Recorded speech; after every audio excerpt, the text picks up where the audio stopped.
नमस्कार साथियों, मैं भारत भूषण जो यूथ क्लासेस में आपका स्वागत करता हूं। साथियों, आज हम भारत की संसद के बारे में बात करेंगे कि भारत की संसद का निर्माण या गठन कैसे हुआ। भारतीय संविधान के भाग 5 में भारतीय संसद का वर्णन किया गया है। अगर अनुच्छेद की बात करें तो संविधान में अनुच्छेद 79 से लेकर के 122 में भारत की संसद का वर्णन किया गया है। तो भारत की संसद का जो वर्णन है 79 से लेकर के 122 तक इसका वर्णन किया गया है। यहां पर इसे संसदीय विधानमंडल कहा गया है। अब लोकसभा और राज्यसभा संसद के अंग होते हैं।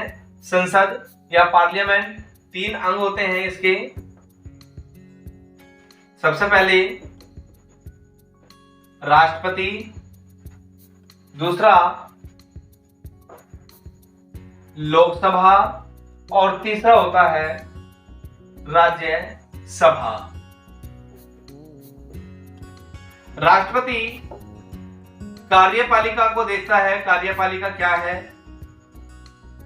देश की कार्यपालिका कैसे चल रही है, इसका जो प्रधान अधिकारी होता है राष्ट्रपति होता है। लोकसभा 552 सीटें होती हैं। इन्हें अगर अलग अलग करें तो भारत के विभिन्न राज्यों से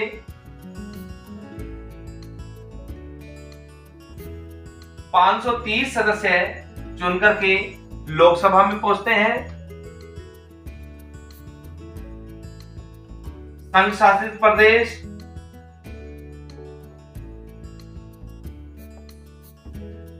20 सदस्य और एंग्लो इंडियन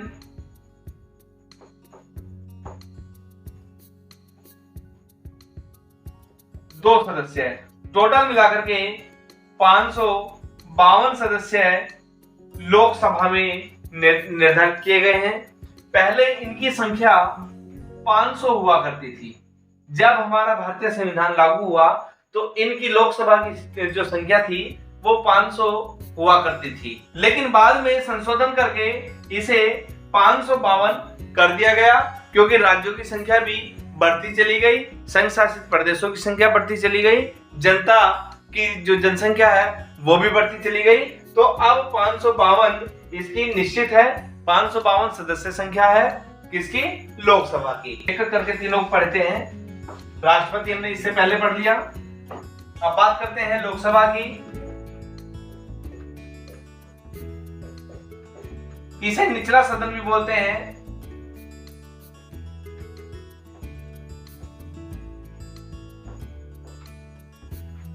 इसे लोकसभा को निचला सदन भी बोल सकते हैं और ये इसे प्रथम सदन भी बोलते हैं। प्रथम सदन। इसे अस्थायी सदन के नाम से भी जानते हैं कि ये अस्थायी सदन है। तो इसके ये नाम होते हैं निचला सदन, प्रथम सदन या अस्थायी सदन। तो ये इसके लोकसभा के तीनों नाम हैं। अब इसमें जो लोकसभा के जो सदस्य हैं वो जनता द्वारा प्रत्यक्ष रूप से चुने जाते हैं। प्रत्यक्ष, साक्षात इनका वोटिंग होती है जनता के द्वारा। जनता अपना जनप्रतिनिधि चुनती है कि ये व्यक्ति हमारा जनप्रतिनिधि है, ये हमारी बातों को संसद तक पहुंचाएगा, हमारे सरकार तक पहुंचाएगा। तो जनप्रतिनिधि के जनता के द्वारा ये जनप्रतिनिधि चुने जाते हैं। लोकसभा का कार्यकाल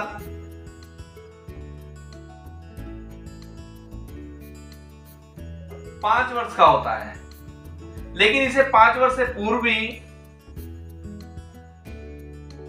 भंग किया जा सकता है। लोकसभा को भंग किया जा सकता है 5 वर्ष पूर्व भी। तो इसका जो कार्यकाल 5 वर्ष का होता है, लेकिन इसे समय से पूर्व भी भंग किया जा सकता है। लोकसभा में आपातकाल भी आता है। आपातकाल, तो आपातकाल जब आपातकाल रहता है, चलता रहता है, तो 1 वर्ष तक भी यह आपातकाल खिंच सकता है। लेकिन जैसे ही आपातकाल खत्म होता है उसके 6 माह के अंदर ही हमें आपातकाल को खत्म करते हुए 6 माह के अंदर ही हमें सरकार बनानी होती है। दूसरा, लोकसभा चुनाव कराना होता है। तो लोकसभा के योग्यता क्या है? सबसे पहले वह भारत का नागरिक हो। दूसरा, उसकी आयु कम से कम 25 वर्ष हो। कम से कम 25 वर्ष का व्यक्ति ही लोकसभा का सदस्य बन सकता है। इससे नीचे का व्यक्ति चाहे उसकी 24 वर्ष 11 माह की आयु हो तो भी वह लोकसभा का सदस्य नहीं बन सकता। तो इसकी आयु कम से कम 25 वर्ष निर्धारित की गई है। तीसरा है वह राज्यसभा हो या लोकसभा हो, किसी भी पद पर लाभ के पद पर ना हो, लाभ का पद इसे प्राप्त ना हो। तो ये लाभ के पद पर ना हो। अगर कोई लाभ का पद इसमें होता है तो पहले इसे इस्तीफा देना होता है और उसके बाद लोकसभा का चुनाव या लोकसभा का सदस्य बना जाएगा। लेकिन इससे पहले वह राज्यसभा हो या लोकसभा हो, किसी पर भी लाभ के पद पर आश्रित ना हो और वह लोकसभा का सदस्य बन सकता है। चौथा है वह पागल या दिवालिया ना हो। पागल या दिवालिया भी वह व्यक्ति ना हो तो भी वह लोकसभा का सदस्य बन सकता है। यह कुछ योग्यताएं थी जो लोकसभा के लिए निश्चित की गई हैं। लोकसभा में जितने भी व्यक्ति जाते हैं, प्रधानमंत्री के बाद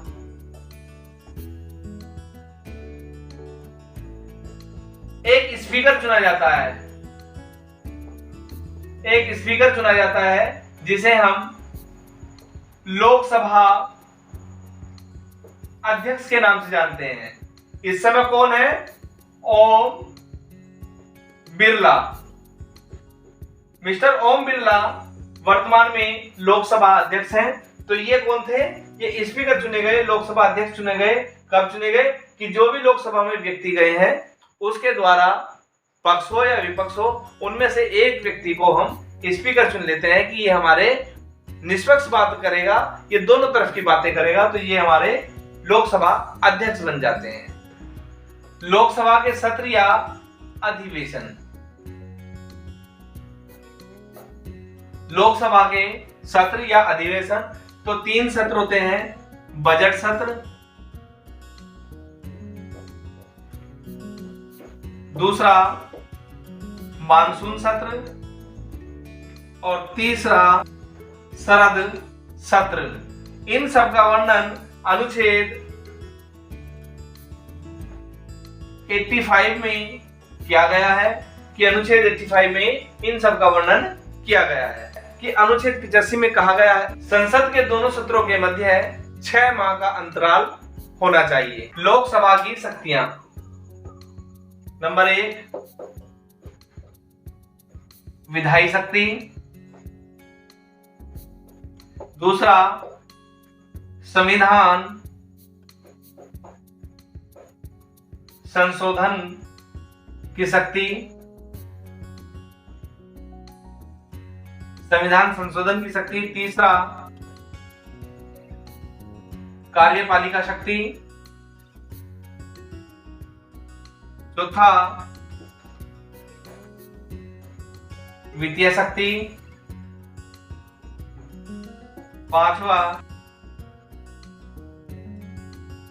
निर्वाचन संबंधी शक्ति,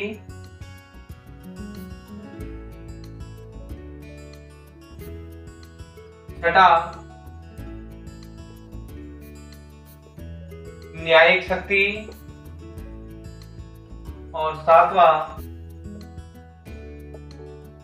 संकटकारी शक्ति।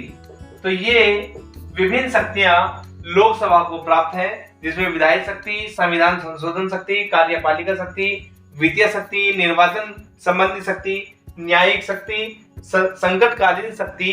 तो ये सारी शक्तियां क्या है कि हमारी लोकसभा की शक्तियां हैं। संसद का वर्णन 79 और लोकसभा का वर्णन 80 अनुच्छेद में किया गया, 80 अनुच्छेद में किया गया। तो ये सब हमारे लोकसभा की शक्तियां थी, कार्यकाल था, सदस्य संख्या थी, सदस्यों की योग्यता थी। तो साथियों, ये आपको अच्छी तरह से समझ में आया। Thank you.